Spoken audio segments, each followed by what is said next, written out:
네, 지금부터 부산의 미래혁신 무엇이 필요한가? 라는 주제로 제2세션을 시작하도록 하겠습니다.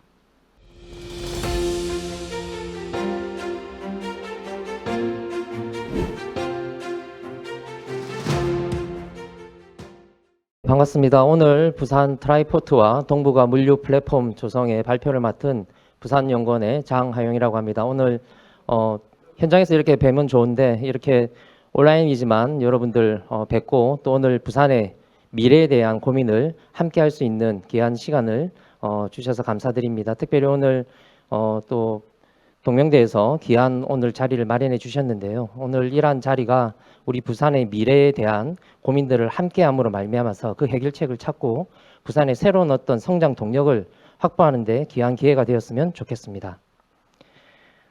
여러분들 이제 우리의 시대는 아마 다른 시대가 될 것 같습니다.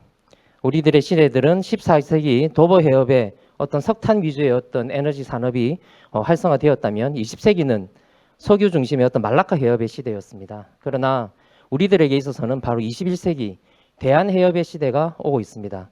여러분들 보시는 이러한 그 지도의 여러 중심되는 항만, 그리고 이 항만에는 바로 중심되는 바로 선진 해양 도시가 있었고, 그 해양 도시를 중심으로 해서 결론적으로는 그 앞에는 바로 해협이 있었습니다.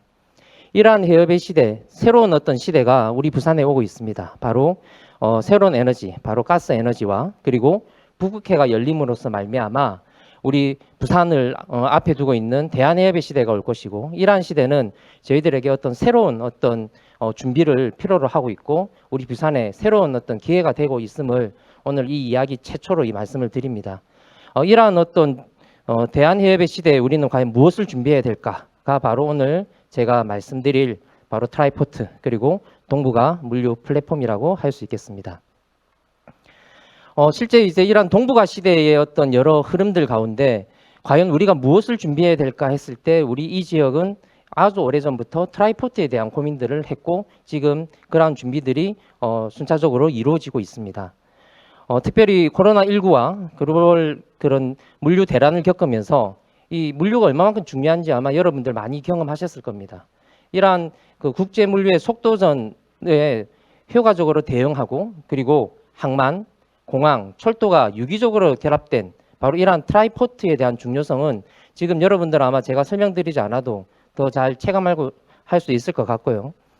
이러한 과거의 어떤 JIT라고 하는 즉시 생산 시스템 그리고 글로벌 가치 사슬로만으로도 경쟁력을 확보했던 시대였다면은 이제는 바로 뭡니까? 바로 JIC라고 하는 여러 물류의 어떤 즉시적인 어떤 대응들 그리고 각각의 어떤 상황에 대한 대응들을 할 수 있는 체계 그리고 아주 속도감 있게 또 그 변화된 어떤 환경에 민첩하게 반응할 수 있는 그러한 어떤 물류 체계가 필요합니다. 특별히 여러분들 더 잘 아시다시피 부산 지역의 우리의 핵심 미래 성장 먹거리가 무엇이겠습니까?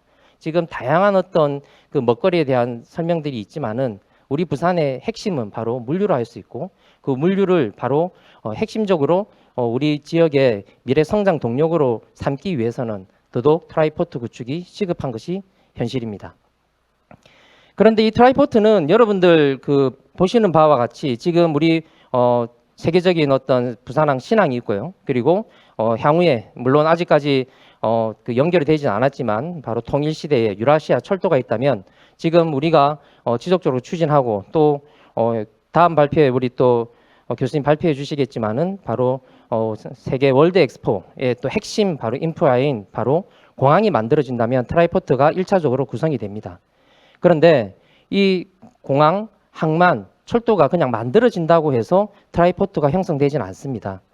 먼저 여러분들 보시는 바로 이 그림이 바로 트라이포트가 만들어졌을 때 그리고 트라이포트가 원활하게 운영되기 위해서는 얼마나 다양한 분야와 그리고 이해관계자들이 있는지를 우리가 알 수가 있습니다. 특별히 아마 여러분들 그 이번 물류 대란을 겪으면서 어떤 긴 거리를 가진 바로 서프라이 체인이 여러 한 곳에 문제가 생겼을 경우에 이 체인의 전체적인 어떤 문제로 바로 그 확산된다는 것을 우리가 경험했던 것처럼 실제 트라이포트가 만들어지고 더욱 다양한 우리가 지금까지 경험하지 못한 이런 서프라이 체인의 형태가 만들어지고 더욱 뭐 많은 어떤 트라이포트의 이해관계자들이 만들어진다면 이것이 단순히 모아두고 그리고 운영만 한다고 해서 되는 것이 아니고 이 트라이포트에 특화된 어떤 체계들이 필요합니다. 그 체계들이 바로 오늘 여러분들에게 소개해드릴 바로 동북아 물류 플랫폼이라고 할 수가 있겠습니다. 그래서 이러한 동북아 물류 플랫폼은 이 트라이포트에 특화된 공간적, 가상적 어떤 생태계다라고 말씀을 드릴 수가 있겠고요. 좀 더 쉽게 말씀을 드리면 결국 우리 부산의 어떤 고부가 가치 어떤 물류 체계를 만들기 위한 바로 트라이포트의 어떤 배후 지역의 역할이 바로 동북아 물류 플랫폼이다라고 먼저 조금 정리를 하시면 오늘 이 발표가 아마 좀 더 이해가 되기 쉬우실 것 같습니다. 이러한 어떤 고민들의 시작은 바로 이곳에 있습니다. 우리 부산의 어떤 미래 먹거리 또 미래의 어떤 정책의 방향을 고민하는 오늘 이 자리에서 제가 이 동북아 물류 플랫폼을 소개에 대한 이유도 바로 오늘 이 슬라이드에 있습니다. 바로 부산에 땅이 없습니다. 이러한 어떤 트라이포트가 만들어지는 가덕도에 대한 계획들 그리고 이후에 또 다양한 어떤 그 연결 계획들이 현재 만들어지고 있고 또 오늘 이후에 또 토론 시간에 아마 이야기가 될 텐데요. 실제적으로 트라이포트가 만들어지고 공항, 철도, 항만이 만들어진다 하더라도 아까 말씀드렸던 고부가 가치 어떤 물류 체계를 만들기 위한 공간이 없으면 아무런 소용이 없습니다. 그러나 현재 지금 우리 부산에 기계획된 신규 물류 단지는 4.69 제곱킬로미터 수준밖에 되지는 않고요. 이것 또한 지금 진행되는 과정 가운데서 더 확보하기가 쉽지가 않은 것이 사실입니다. 그래서 실제 이제 이러한 그 트라이포트 체계가 만들어지고 우리 부산이 가용할 땅이 어딜까라고 부산이 고민했을 때에 보시는 바와 같이 지금 우리 예전에 어떤 김해 평야라고 이야기하는 바로 이 지역, 이 바로 표시된 지역이 동북아 물류 플랫폼의 지역입니다. 단 이 지역에 좀 한계가 있습니다. 바로 이 지역에 아직까지는 그린벨트 지역입니다. 그래서 우리 부산에서 이루어지는 월드 엑스포를 비롯해서 어떤 빅 이벤트를 기반으로 해서 부산의 새로운 어떤 그 성장 동력을 만들기 위해서 동북아 물류 플랫폼이 필요하고 이 동북아 물류 플랫폼의 지역으로 이 지역의 어떤 그린벨트의 해제를 비롯해서 어떤 새로운 체계들을 만드는 것에 대한 고민들을 지금 현재 하고 있고 오늘 그러한 고민들의 어떤 결과물을 여러분들에게 소개할 수 있게 되었습니다. 실제적으로 이제 플랫폼이라는 말은 많이 들으셨을 텐데요. 이 동북아 물류 플랫폼이 무엇일까라는 고민은 아직까지 완성된 정의는 없습니다. 그러나 아까 제가 설명드렸던 바와 같이 트라이포트의 배후 지역이다. 그리고 이 지역은 단순히 그냥 공간만의 지역이 아니고 또 여러분들이 생각하는 물류의 어떤 창고 수준의 어떤 그런 인프라가 아니고 바로 이러한 지역은 여러 획기적인 운송 수단과 그리고 첨단 IT 기술이 접목이 되고 미래의 비즈니스, 물류 비즈니스의 어떤 모델이 접목이 되어 있는 바로 공간이다라고 여러분들 보시면 되겠습니다. 세부적인 내용들은 여러분들 유인문을 참조하시면 되겠고요. 이러한 고민들은 현재 국책연구기관과 함께 지금 현재 고민을 하고 있는 단계이기 때문에 아마 다음에 여러분들 만나게 되면 물류 플랫폼, 동북아 물류 플랫폼에 대한 더욱더 명확한 정의가 내려질 것 같습니다. 그럼 과연 우리가 동북아 물류 플랫폼을 이해하기 위해서는 과연 무엇을 해야 될까라는 고민을 했을 때에 제가 여러분들에게 소개드리고자 하는 것은 바로 두바이 사례입니다. 올해 저희 연구원에서는 두바이를 방문을 해서 실제적으로 우리 트라이포트의 어떤 핵심 지역 또 선진 지역인 두바이를 한번 살펴볼 수 있는 기회가 있었고요. 직접 1000km가 넘는 그 두바이 지역을 운전을 하면서 속속들이 과연 두바이는 어떻게 트라이포트를 형성하고 그 지역을 고부가 가치 물류 플랫폼을 구축했는지를 살펴보게 되었습니다. 그 살펴본 결과가 바로 보시는 슬라이드와 같은데요. 바로 하드웨어와 소프트웨어 부분으로 나누어서 바로 이러한 물류 플랫폼은 과연 어떤 구성을 가져야 될 건가에 대한 소개들을 여러분들 실제적인 어떤 두바이 사례를 통해서 소개해 드리도록 하겠습니다. 맨 오른쪽에 보시는 그림이 바로 두바이의 트라이포트의 케이스인데요. 맨 위에 있는 것이 바로 제벨 알리 항이고요. 그 밑에 있는 지역이 바로 알막툰 국제공항입니다. 실제 이후에 지금 발표드릴 그 엑스포의 케이스도 마찬가지입니다만 이 알막툰 국제공항이 만들어진 이유는 여러분들 아시다시피 2020 그 두바이 월드 엑스포가 바로 이 인근에서 이루어졌고 이 두바이 엑스포에 대응하기 위해서 먼저 알막툰 공항이 만들어졌습니다.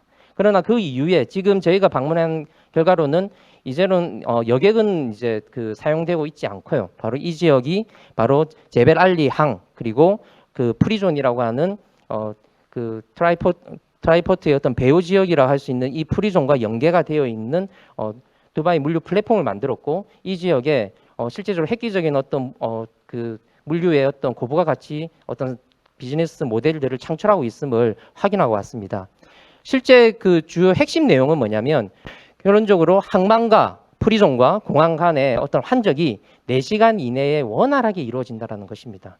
실제 우리 국내의 경우에는 항만과 공항과 항만을 연계하기 위해서는 2, 3일 정도의 기본적인 어떤 절차들이 필요하지만 이 두바이에서는 물론 모든 과정들이 다 4시간에 이루어지는 것은 아니지만 실제로 그러한 체계들을 만들어 뒀고 그 4시간에 이루어지게 하는 핵심 요소가 무엇이냐면 바로 여러분들 그 빨간색으로 선으로 되어 있는 부분이 있습니다. 제가 물류 회랑이라고 표시를 해 두었는데요. 바로 두바이 로지스틱스 컬리도라고 하는 실제 회랑을 만들어서 이 각각의 구성 요소들 간의 연계점을 만들어서 운영을 하고 있었습니다.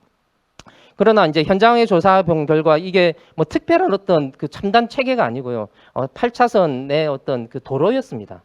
그런데 이 도로가 왜 이러한 역할을 할 수 있었냐면 한 번만 항만에 들어온 화물이 그 통관을 거치게 되면 바로 프리존과 그 공항을 원활하게 갈 수 있었다는 거죠. 예. 그러나 국내의 경우 특히 부산의 경우에는 지금 항만과 공항과 철도가 있지만은 각 지역을 가기 위해서 특화된 어떤 체계들이 없는 것이 사실입니다. 그래서 오늘 이후에 아마 여러 토론에서 이야기 나오겠지만 이러한 연계점들을 만들어야지만이 실제적으로 우리 부산이 트라이포트가 되고 바로 우리 부산에 바로 동북아 물류 플랫폼이 형성될 수 있다는 것을 확인할 수 있었습니다. 그리고 이러한 지역에 단순히 공간만 있고 두바이란 넓은 어떤 사막 지역에 공간만 있다고 그 기업들이 들어오지 않았습니다. 바로 이 두바이에서는요, 그 어떤 공유 어떤 체계들을 만들어서 특히 어학 계통의 어떤 공유 체계들을 만들었는데 기술만 가지고 있는 업체만 있다면 이곳에 와서 공동된 어떤 공유된 그 기술 그리고 어떤 공장 체계까지 있어서 시제품을 바로 만들 수 있는 그런 어떤 획기적인 어떤 기업 친화적인 어떤 공유 체계가 있었습니다. 그리고 오른쪽에 보시는 그림이 뭐냐면 저희가 직접 이제 방문해서 나온 그림을 사진을 이제 표시를 해드렸는데요.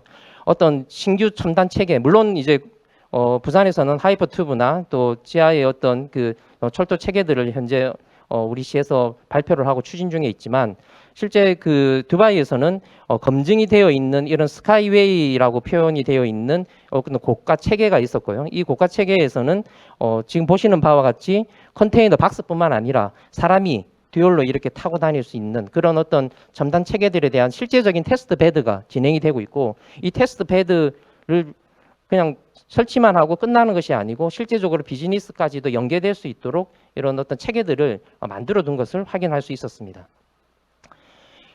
방금 보여드렸던 부분들이 어떻게 보면 물류 플랫폼을 하기 위한 하드웨어적인 부분이었다면 지금 소개드리는 부분은 바로 소프트웨어적인 부분입니다. 실제적으로 그러한 넓은 지역에 다양한 기업들이 들어오기 위해서 실제적인 어떤 유치 활동들이 이루어지고 있었던 것을 확인할 수 있었고요.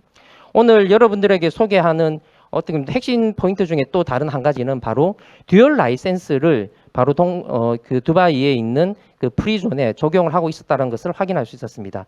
이 프리존은 뭐냐면 바로 그 두바이에 있는 그 경제 자유 구역에 있는 기업들이 단순히 어떤 우리 국내 같은 경우에는 오른쪽에 보시는 바와 같이 보세 구역의 어떤 그 역할만을 할 수 있었다면은 그 두바이에 있는 기업들은 보세 구역에 있지만은 바로 내수 구역까지도 바로 그 물류를 감당할 수 있는 물론 듀얼 라이센스를 취득해야 되는 어떤 조건이 있지만은 두바이만 들어간다면 바로 두바이 지역에 있는 또 아프리카 지역에 바로 보세 운송뿐만 아니라 바로 그 두바이 지역 그리고 그 걸품 안에 있는 여러 국가들의 바로 어떤 내수 물류까지도 할 수 있는 이런 어떤 기업 친화적인 어떤 구조를 가지고 있었고 그리고 오른쪽에 보시는 바로 트레이더스 이 마켓이라고 하는 부분은 바로 우리가 지금 이제 신규 어떤 물류 체계라고 할 수 있는 쇼룸 비즈니스에 대해서 실제적으로 두바이에 소재하고 있는 경제 자유구역에 있는 기업들이 바이어들이 왔을 때에 일일이 그러한 기업들에 갈 필요 없이 바로 이 쇼룸 비즈니스의 역할을 하는 EU 마켓에만 가면 바로 물건을 확인하고 계약을 하고 그곳에서 바로 물류가 이루어지는 그런 체계가 있었습니다. 그런데 이러한 그 쇼룸 비즈니스의 어떤 규모가 한 층에 거의 950m 정도 되는 어마어마한 규모의 그 쇼룸 비즈니스가 2층으로 이루어져 있었고 이러한 그 자본은 또 중국에서 이렇게 출자를 한 것을 확인할 수 있었습니다. 그래서 향후에 우리 물류 플랫폼을 구성을 한다면 이러한 어떤 새로운 어떤 그 비즈니스 체계, 물류의 어떤 체계들, 단순히 어떤 그 환정만 이루어지는 트라이포트만 이루어지는 체계가 아니고 다양한 어떤 유통까지도 이루어질 수 있는 그런 어떤 비즈니스 모델들이 바로 두바이에서는 이미 하고 있음을 확인할 수 있었습니다. 마지막으로 지금 근래에 지금 그 핫 이슈가 되고 있는 부분이 바로 법인세 부분이죠. 우리 국내에서는 이미 뭐 아시다시피 두바이에서는 이제 소유권을 100% 다 인정해주고 법인세와 이제 관세들이 면세되고 물론 그 내부적으로는 여러 가지 그런 또 비용들이 들어가는 부분들이 있습니다만 이 두바이에서는 친기업적인 어떤 정책들을 수립을 하고 있고 이러한 그 글로벌 물류 플랫폼과 경쟁해야 되는 바로 부산이 과연 어떠한 방향으로 이런 제도적인 측면을 정비해야 될 것인지에 대한 고민들도 결국 두바이를 통해서 알 수 있었고 현재 여러 가지 막 이슈들이 국내에 있긴 하지만은 결론적으로 우리 특별히 전 지역이 아니더라도 국내에 바로 이러한 동북아 물류 플랫폼이라고 하는 특화된 지역에 특화된 어떤 법인세든 관세든 어떤 체계들에 대한 지원이 있지 않으면 결론적으로 두바이 플랫폼과 같은 플랫폼을 형성할 수 없다라는 것도 저희가 두바이 출장을 통해서 알 수 있게 되었습니다. 그러면 과연 이 동북아 물류 플랫폼을 형성을 하게 된다면 우리 부산의 미래 부산은 과연 어떠한 곳이 될까라는 바로 고민에 대한 결과물은 다음과 같았습니다. 실제적으로 현재 우리가 세계 2위 한적 항만이지만 아시다시피 오늘 이전 세션에서도 했던 것처럼 바로 고부가 가치 항만으로는 아직까지 부족한 것이 사실입니다. 그러나 기존 우리 글로벌 항만인 바로 부산항 그리고 가덕도 신공항 그리고 유라시아 철도 그리고 이후에 여러 체계들이 원활하게 이루어지게 된다면 우리 부산은 세계 2위 물류 플랫폼이 될 것이라고 확신이 들고요. 이후에 우리가 글로벌 물류의 어떤 중심 허브가 되어서 실제 두바이 어떤 케이스를 가지고 저희들이 계산을 했을 때에 우리 부산 그리고 옆에 있는 김해까지도 합쳐서 우리가 동북아 물류 플랫폼을 형성하게 된다면 우리 부산의 미래에 4천여 개의 어떤 기업과 6만 명이 넘는 일자리가 창출됨으로 말미암아서 오늘 이곳에서 발표가 이루어지는 동명대뿐만 아니라 우리 이 부산에 있는 실제 여러 청년들의 어떤 일자리 그리고 여러 그 기업들이 바로 부산에 올 수 있는 어떤 계기가 될 것이고 새로운 성장 동력이 될 수 있다라는 확신이 있습니다. 물론 제가 아까 사전에 설명드렸던 바와 같이 지금 트라이포트가 이루어지는 가덕도 신공항, 부산항 신항과는 지금 이 대상지가 22km 이상 떨어져 있습니다. 그러나 이 두바이 사례도 그렇고요. 지금 우리 국내에 있는 인천도 40km가 떨어져 있는 지역에 항만과 공항이 위치하고 있습니다. 결론적으로는 이 두 지역을 어떤 체계로 연결할 것인가, 바로 지하 또 여러 철도의 어떤 인프라 그리고 제가 소개드렸던 여러 그 스카이웨이와 같은 어떤 첨단 물류 체계를 통해서 이러한 어떤 공간적인 그 원거리를 해결해야 되는 좀 한계가 있다라는 것도 사실입니다만 우리가 함께 고민을 한다면 이러한 부분의 어떤 문제점들을 우리가 해결할 수 있을 거라고 생각이 들고요. 이를 통해서 트라이포트의 어떤 실제적인 어떤 고부가 가치의 어떤 그 체계가 이 동북아 물류 플랫폼을 통해서 완성될 수 있다라고 저희들은 연구하였습니다. 어쨌든 오늘 짧은 시간이지만 오늘 그 동북아 물류 플랫폼을 소개할 수 있는 귀한 시간 주셔서 감사드리고요. 이러한 트라이포트 기반의 동북아 물류 플랫폼이 만들어지는데 오늘 함께하시는 모든 분들 그리고 시청하고 계신 우리 시민들 또 청년들 여러분들의 많은 관심과 응원을 부탁드립니다. 감사합니다.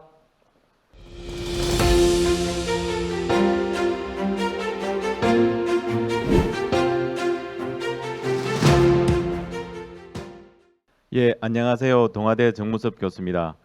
오늘 귀한 자리에 초청을 받아서 이렇게 가덕 신공항 관련된 그 조기 건설 현황과 방향에 대해서 발표할 수 있는 기회를 갖게 돼서 개인적으로 큰 영광이 된다고 생각하고 있습니다.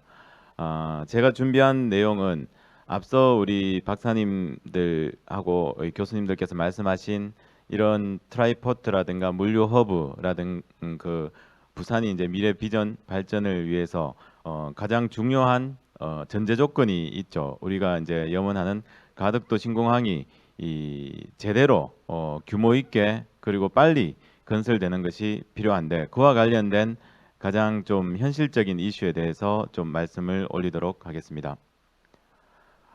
그 목차를 보시면 이 두 파트로 제가 준비를 했습니다. 첫 번째 파트는 공항 규모와 관련된 이슈고요.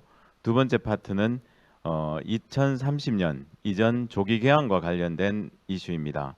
그러니까 조기 개항 이슈는 잘 아시겠지만 2030 엑스포가 사실상 저희들이 유치가 되고 또 유치가 되더라도 그 엑스포의 효과가 극대화될 수 있기 위해서는 반드시 2030년 이전에 공항이 완공되는 것이 필요하겠죠. 그리고 꼭 엑스포가 아니더라도 사실상 지금 우리 그 가덕신공항 그 부산의 이 부울경의 남북권의 관문공항인 이 인천공항을 대체할 수 있는 공항의 건설은 사실상 한 20년 정도가 늦었다 이렇게 볼 수가 있습니다. 주변 중국이나 이런 나라들에 비해서 그렇기 때문에 어떻게든지 빨리 건설되는 것이 굉장히 중요한데 그와 관련된 이슈를 두 번째로 살펴보도록 하겠습니다. 먼저 이제 공항 규모와 관련돼서 가장 제가 이제 그 처음으로 말씀드리고 싶은 것은 이 가덕도 신공항의 규모가 사실상 인천공항 초기 수준의 활주로 2개짜리 이 국제 관문공항의 역할을 할 수 있는 규모로 지어지는 게 무엇보다 중요하다 이 말씀을 좀 드리고 싶습니다. 그래서 공항의 규모를 결정하는 핵심 내용이 활주로 길이하고 개수라고 볼 수가 있는데요.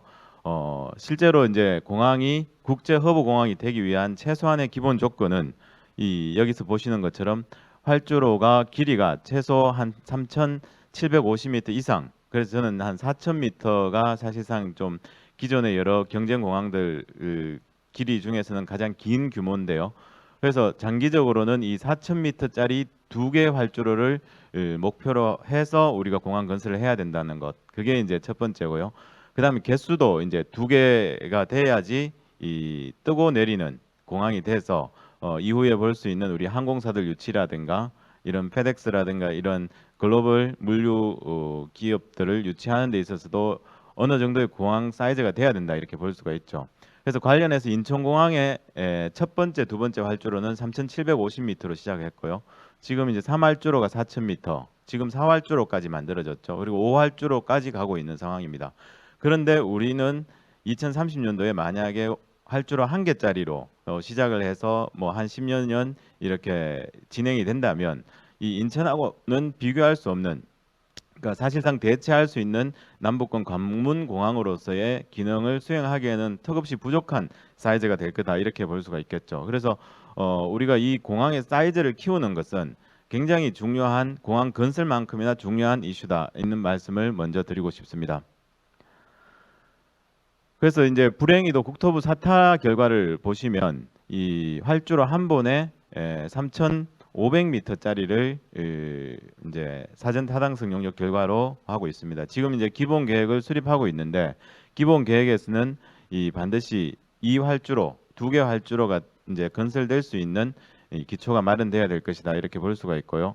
그와 관련돼서 한 번 이 3,500m짜리 밖에 필요 없다라는 결론을 내린 근거가 되는 것이 이 여기 위에 있는 항공 수요에 대한 예측 결과였습니다.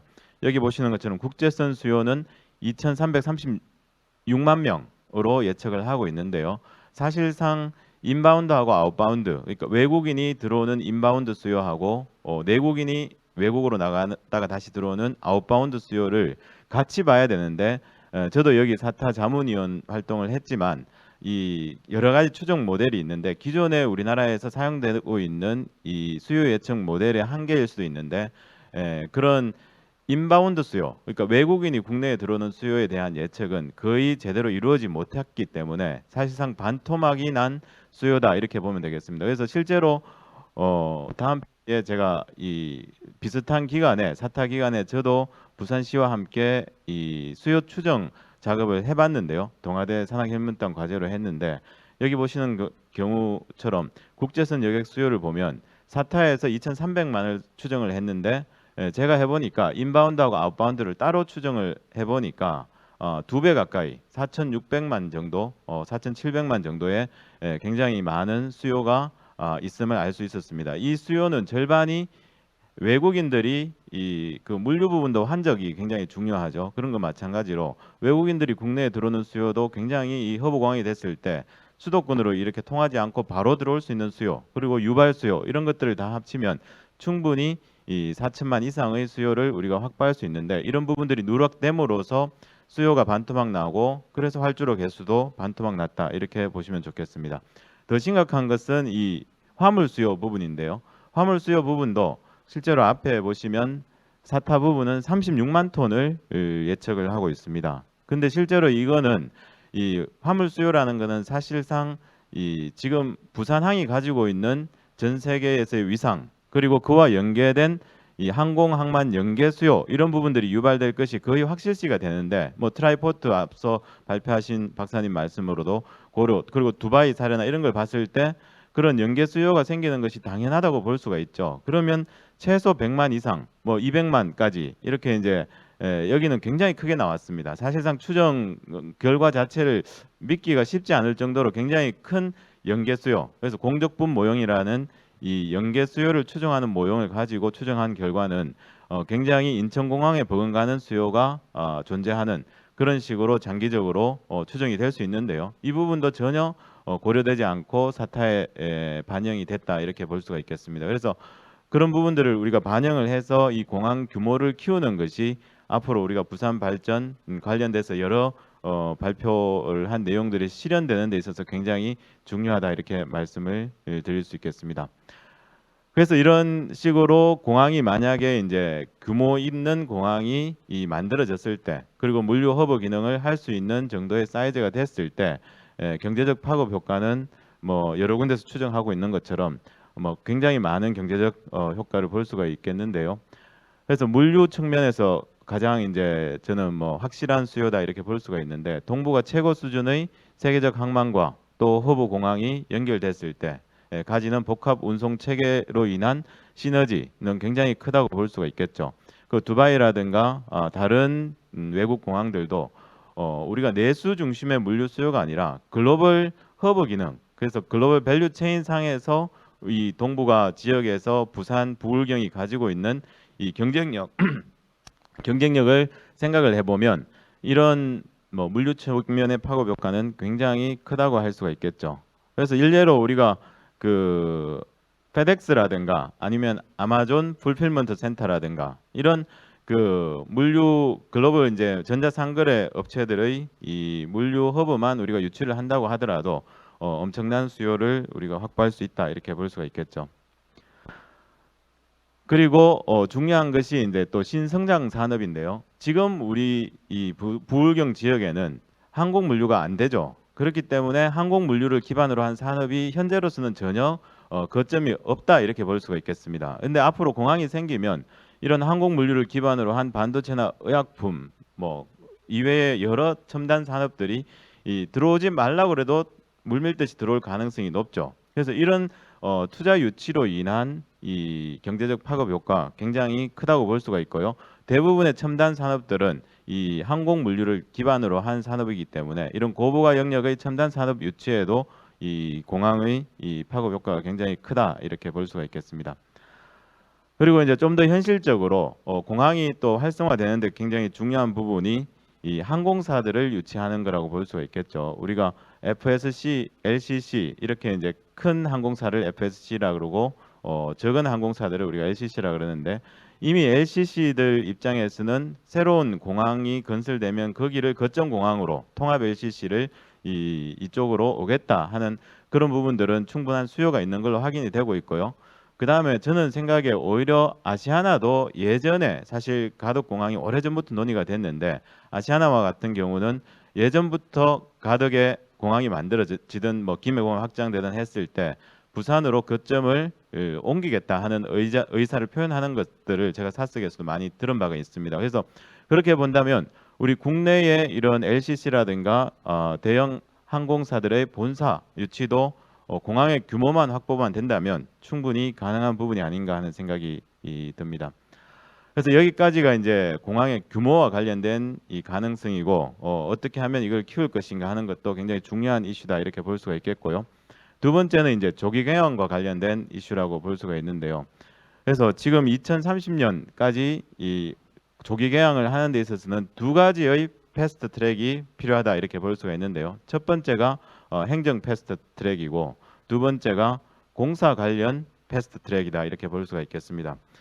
다들 아시겠지만 이제 이 지금까지는 주로 이제 공기와 관련돼서 플로팅이냐 아니면 매립식이냐 이거가 관련된 논란들이 많이 되고 있는데요. 그것보다 사실 더 중요하고 더 현실적이고 더 우리가 시급하게 해결해야 될 부분은 사실상 공사 이전에 있는 이 행정적인 그 부분을 어떻게 줄이고 문제 없이 우리가 이 그 행정적인 처리를 다 이제 이 완수할 거냐 하는 부분이라고 볼 수가 있겠죠.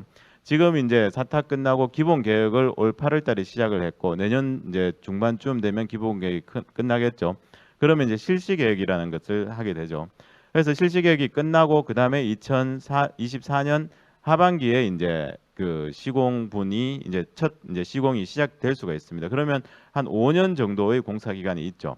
근데 사실상 이 2024년까지 우리가 한 지금 2년 정도가 남은 이 기간 안에 이루어지는 행정적인 처리 부분을 어떻게 패스트 트랙으로 우리가 완수할 거냐 이 부분도 굉장히 중요한 이슈다 이렇게 볼 수가 있겠습니다.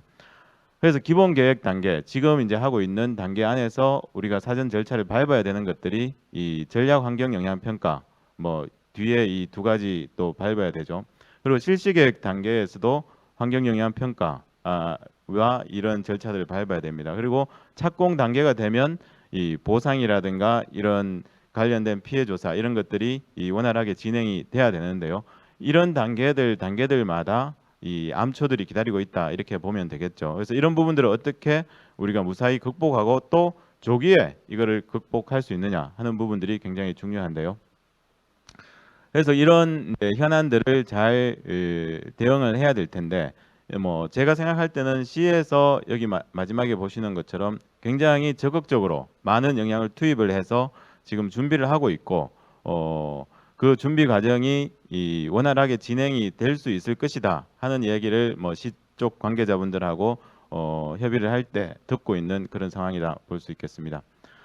그래서 그와 관련돼서 최근에 또 추진되고 있는 것이 이 특별법을 개정을 통해서 이 보상과 관련된 토지수용위원회의 토지 보상 절차를 이 원래는 이제 실시 계획을 고시하고 그 다음에 이제 보상을 하게 되는 것인데 이제 기본 계획을 고시한 이후에 보상이 이루어질 수 있는 그런 절차로 줄여서 이것도 한 1년 정도를 앞당길 수 있는 거죠. 그래서 요 이슈도 굉장히 중요하다는 것을 이제 말씀드릴 수가 있고요. 그래서 이 보상 과정에서 토지 보상 과정에서 토지가 원활하게 확보되는 것이 이 조속히 이루어지는 것이 이 중요하다 이렇게 말씀드릴 수가 있겠습니다.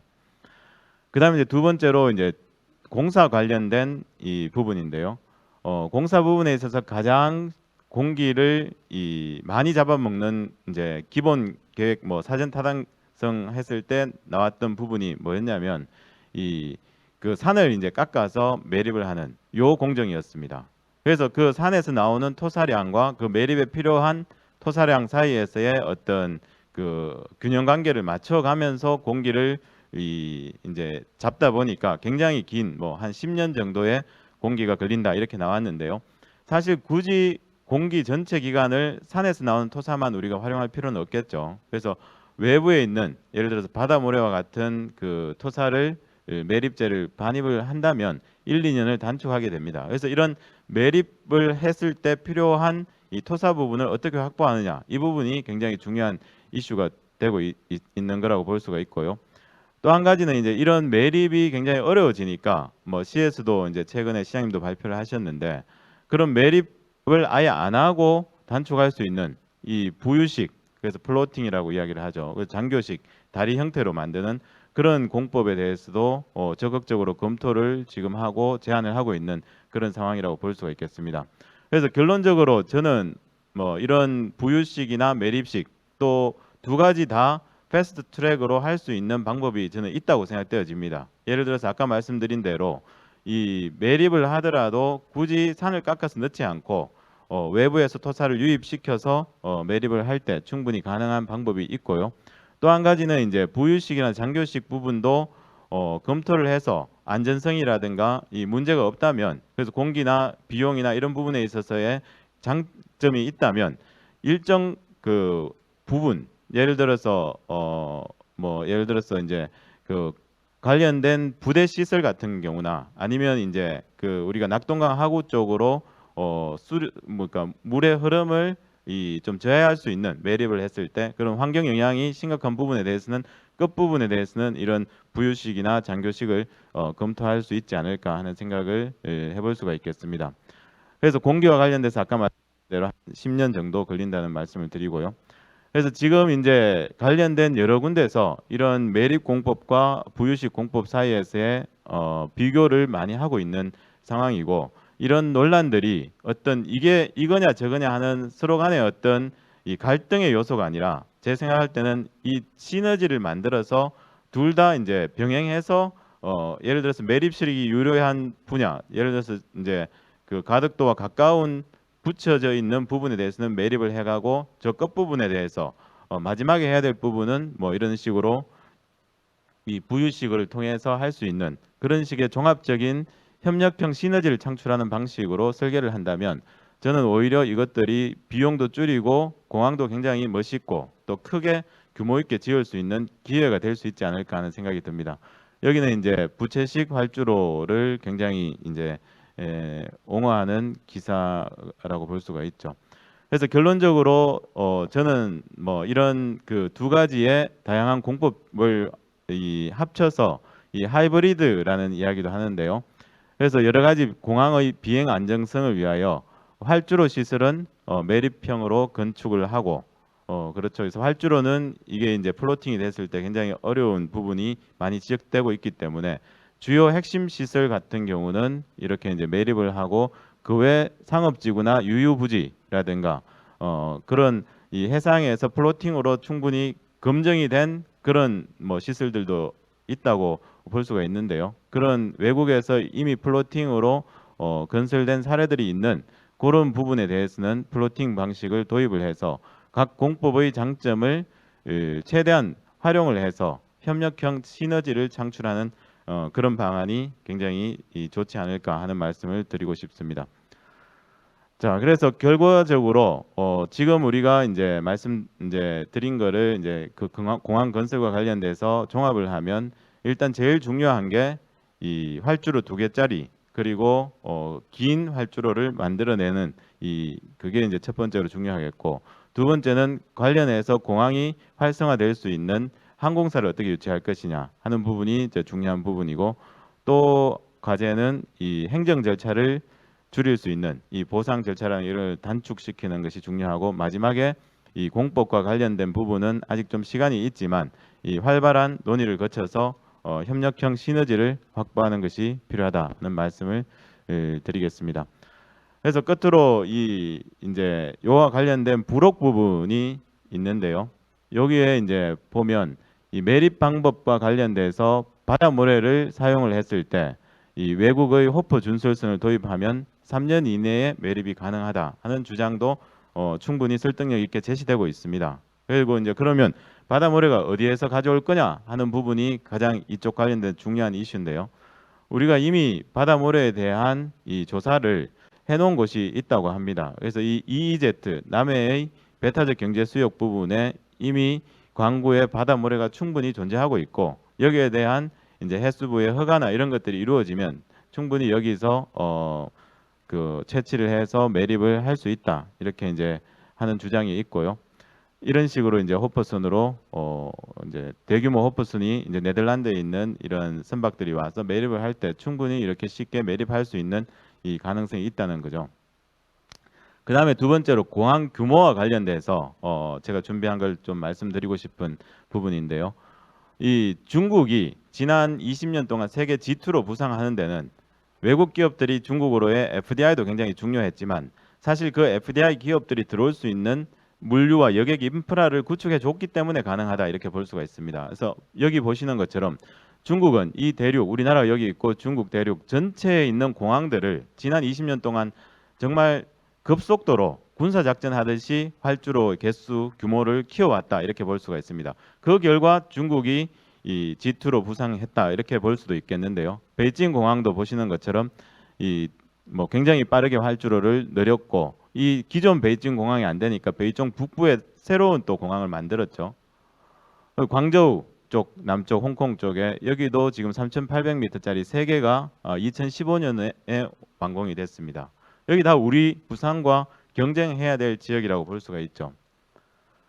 그리고 상하이 푸동 공항, 다 잘 아시겠지만 이 활주로 거의 뭐 5개가 지금 되고 있는데, 중요한 거는 상하이 여기에서 60km 정도밖에 안 들어있는 항저우에도 또 활주로 2개짜리 공항이 있다는 거죠. 그래서 우리가 인천에 공항이 있으니까 수요가 없어서 500km 떨어진 부산에 활주로 1개만 지어주는 게 과연 맞는지에 대해서 이 중국의 공항을 늘리는 것만 보더라도 저는 이 그림을 보고 정말 이걸 이제 연구를 하면서 보고 정말 좀 마음이 많이 이제 안타까웠는데요. 청두 여기 이제 내륙 지방에도 활주로 3,800m짜리 2번을 지었죠. 그것도 2009년에 지었죠. 그리고 충칭, 장배 여기도 가깝죠. 그런데도 여기도 활주로 3개를 지었습니다. 예, 여기까지 말씀드리고 제 발표를 마치겠습니다. 예, 들어주셔서 고맙습니다.